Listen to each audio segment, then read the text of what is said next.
So இந்த சம்மில் வந்து பார்த்தீங்கன்னா கொஸ்டின் மார்க் இங்கே கொடுத்துருக்காங்க. இந்த ரெண்டு வேல்யூ நம்ம வந்து சப்ட்ராக்ட் பண்ணி எழுதணும். 300 4/5 ஈக்குவல் டு கொஸ்டின் மார்க் கொடுத்துடலாம் மைனஸ் 135 4/5 மைனஸ் 83 2/5.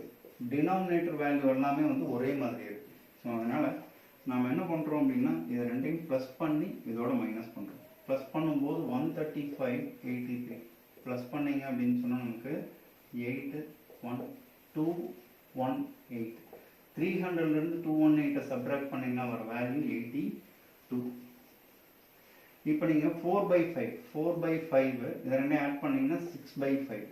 ஸோ டிஃப்ரென்ஸ் வந்து பார்த்தீங்கன்னா 2/5. அப்போ மைனஸில் 2/5 நீங்கள் சப்ட்ராக்ட் பண்ணி எழுதுனீங்க அப்படின்னு சொன்னால் 81 பார்ட் 3/5. So exact answer 81 3/5.